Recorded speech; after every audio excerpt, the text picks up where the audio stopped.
여러분, 반갑습니다. 유튜브 설춘환 캠퍼스입니다. 최근에 부동산 경기가 좋지 않으면서 2번 정도 유찰되는 아파트 경매 물건들이 서서히 증가하고 있습니다. 중요한 것은 감정가 대비 2번 정도 유찰된 아파트는 사실상 시세보다는 좀 상당히 저렴한 편이다. 이렇게 이해하면 좋습니다. 다만 본인 스스로가 최소한 중개업소 두세 군데를 들러서 시세 파악을 반드시 해야만 한다.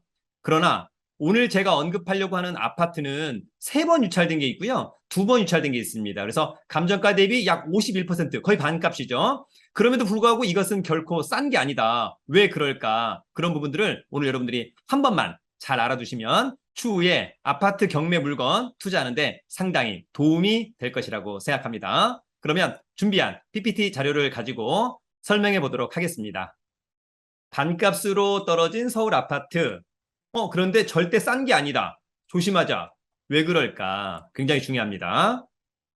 여러분, 경매에서는 권리 분석이 중요합니다. 사실 권리 분석에 문제가 있는 것이 거의 없는데, 그럼에도 불구하고 아주 가끔은 권리 분석에서 문제가 있는 것들이 있기 때문에 경매에서 권리 분석이 하자는 기본적으로 낙찰자가 인수합니다. 그러니까 낙찰자가 입찰할 때 권리 분석을 꼼꼼하게 해야만 한다. 특히 우리가 아파트 같은 주거용 부동산 입찰할 때 가장 대표적으로 많이 언급되는 것이 선순위 임차인입니다. 선순위 임차인이 중요한데 이것은 뭘까? 선순위, 말소 기준 권리보다 앞서서 임차인, 대항력을 갖춘 임차인. 그러니까 말소 기준 권리보다 앞서서 대항력을 갖춘 임차인을 선순위 임차인이라고 하는데, 이런 선순위 임차인이 있다면 이 사람이 배당 요구를 했거나 하지 않았거나 못 받는 보증금이 있으면 낙찰자가 떠안아야 된다. 그래서 그 보증금을 떠안을 수 있기 때문에 그 금액 감안해서 과연 낙찰받은 금액이 싼 건가 아니면 비싼 건가, 이런 것들을 판단해야 된다. 예를 들어서 우리가 이제 그 사건의 말소 기준 권리를 찾아야 되는데, 통상 가장 빠른 근저당권이나 가장 빠른 경매 개시 결정 기입 등기, 일명 경매 등기. 그래서 말소 기준 권리보다 전입 신고가, 원래 이제 점유하고 전입 신고인데 점유가 있다는 전제하에 전입 신고가 최소한 하루라도 빠르다면, 뭐보다? 근저당권이나 경매 등기보다 그렇다라고 한다면 선순위 임차인. 선순위 임차인은 못 받은 보증금을 낙찰자가 인수하기 때문에 상당히 안정적인 임차인이다. 이렇게 이해하면 좋을 것 같고, 임차인은 선순위든 후순위든 배당 요구를 안 하면 배당을 받을 수가 없어요. 다만 못 받은 보증금, 후순위는 낙찰자한테 주장하지 못하고 전 임대인한테, 그러니까 그냥 쫓겨나는 거예요, 여러분. 그러나 선순위 임차인이 못 받은 보증금은 낙찰자한테 주장할 수 있기 때문에 일단 상당히 안정적이다. 그러나 입찰하는 사람 입장에서는 오히려 불편하다. 그것을 꼭 체크해야만 한다. 그러면 여러분, 사례를 통해서 한번 확인해 보도록 하겠습니다.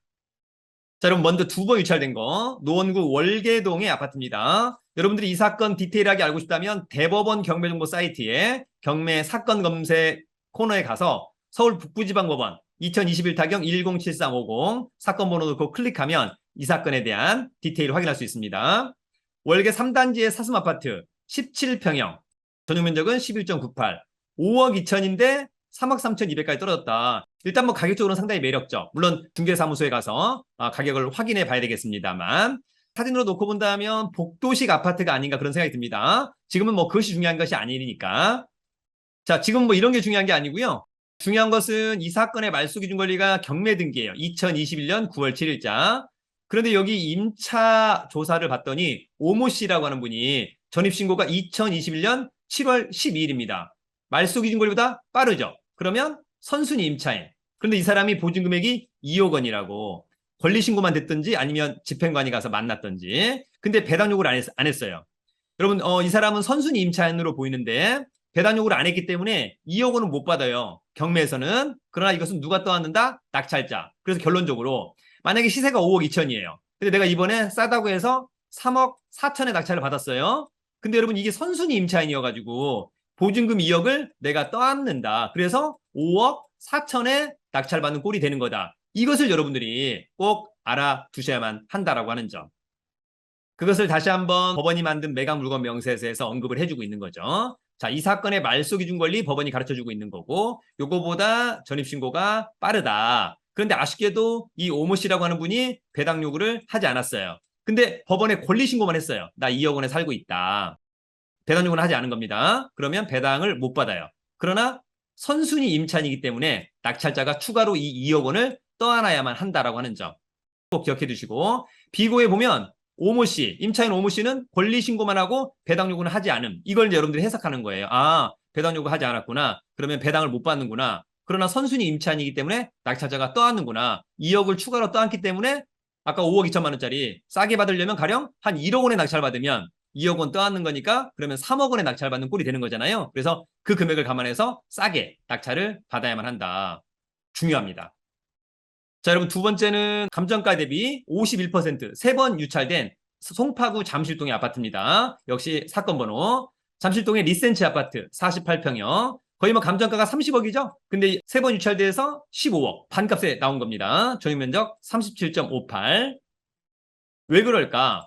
자, 다른 걸 다 차치하고 물론 여기 이제 소유권 가등기도 약간 뭐 논란의 여지가 있습니다만 이걸 떠나서 자, 이 사건 말소 기준 권리 임의 경매 등기죠. 2021년 8월 18일.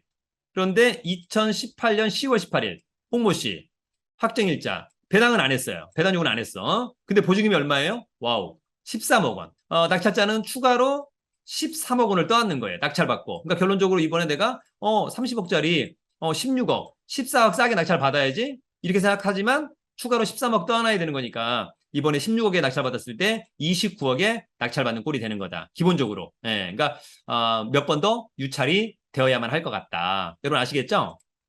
자, 마지막으로 권리 분석은 법원이 만든 매각문건 명세서 이 사건 말소 기준 권리. 말소 기준 권리보다 빠른 전입신고, 선순위 임차인 요건을 갖추고 있는 것 같다. 그러나 배당 요구를 안 했다. 그래서 낙찰자는 홍모 씨, 선순위 임차인을 떠안는다. 이 사람도 권리 신고를 했네요. 나 13억 원에 살고 있다. 근데 배당 요구를 안 했기 때문에 법원 경매 절차에서 배당은 못 받는 거고 낙찰자가 낙찰받고 추가로 13억 원을 떠안아야만 한다라고 하는 점. 네, 물론 이제 뭐 소유권 가등기도 있습니다만 일단 이것이 또 가장 중요한 포인트 중에 하나.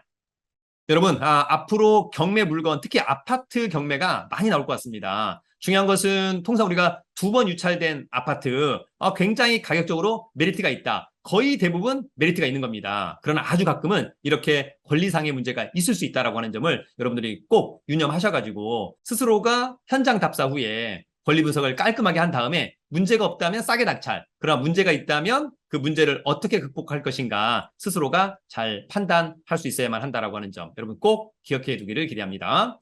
앞으로 여러분 부동산 경매 투자에 전성시대가 오니까 사전에 공부 저희 설춘한 캠퍼스와 잘 해두기를 기대합니다. 여러분 그러면 오늘은 여기까지. 여러분 파이팅!